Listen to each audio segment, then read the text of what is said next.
If you're a high-earning professional like a big law attorney, the IRS just handed you a potential $10,000 gift.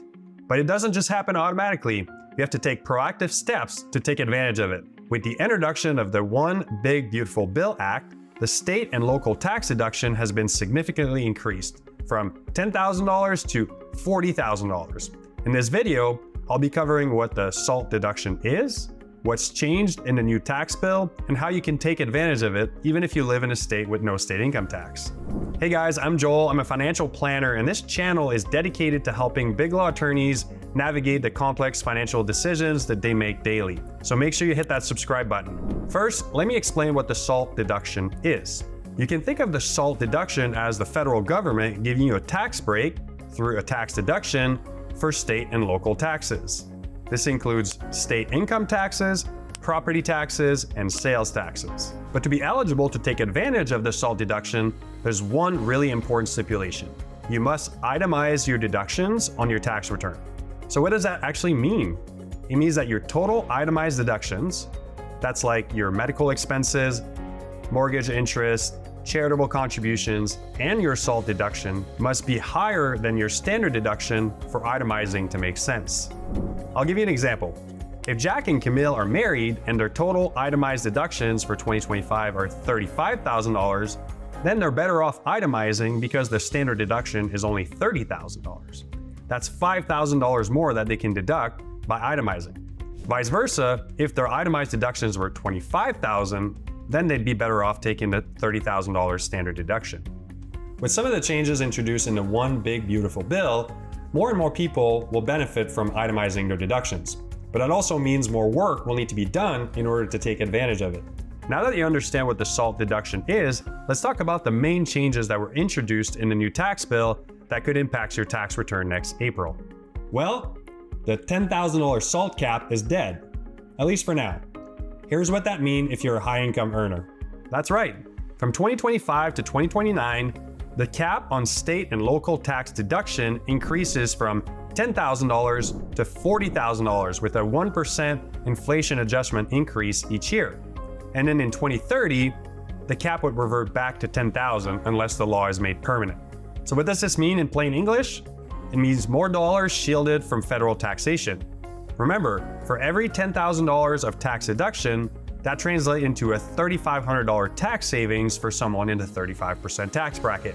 Because the SALT deduction is mainly for state income and property taxes, this change will mainly affect people in states with high income tax and property taxes. For example, if you're a big law associate living in New York City and you make $400,000 a year, the new law essentially allows you to triple your SALT deduction from $10,000 to around $33,000. That's around $8,000 of tax savings.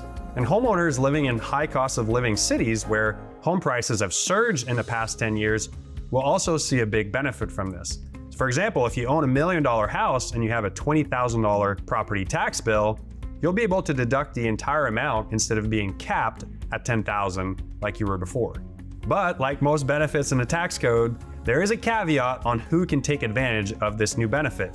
Couples with a modified adjusted gross income above $500,000 will begin to lose the SALT cap increase and be fully phased out once they reach $600,000. At that point, the SALT cap will revert back to $10,000. This means that reducing your AGI through other tax-saving strategies, like contributing to your pre-tax 401k or HSA, will be crucial. As I mentioned at the beginning of this video, the SALT deduction is comprised of three things: state income tax, property taxes, and sales taxes. So how can you get the most out of this deduction? Well, it's important to note that the IRS allows you to deduct either your state income tax or sales taxes, not both. You simply choose the higher of the two. That means for folks who live in states with high income taxes like New York or California, will likely choose to deduct their income tax as opposed to their sales taxes. Then you simply add your property taxes, if applicable, and that's your SALT deduction. Pretty straightforward. For people living in states with no state income tax, there's a little bit more strategy involved because you have to use the sales taxes paid to determine your deduction. I don't know about you, but I don't keep every single receipt from every single transaction I've made throughout the year. This makes it hard to determine how much sales taxes you've paid for purposes of the SALT deduction. Plus, a lot of products and services aren't subject to sales taxes, so you can't just look at your total spending for the year. For example, in Texas, things like groceries and daycare, which comprise a very large portion of young families' budgets, aren't subject to sales taxes, so you can include those in your SALT tax deduction. Thankfully, the IRS allows you to use a sales tax calculator, which, based on your income and location, determines how much sales taxes you're allowed to deduct on your SALT deduction. I'll put the link of the calculator in the description below. But that's not all. On top of the standard sales tax allowance, the IRS allows you to deduct the sales taxes for large purchases like cars, boats, or home renovations. So it's really important to keep your receipts for those large purchases. Think about a $70,000 car purchase. That could easily kick off a $3,000 to $4,000 tax bill. Here's the bottom line. The SALT deduction cap used to be so low that most high-income earners would max it out without thinking twice about it.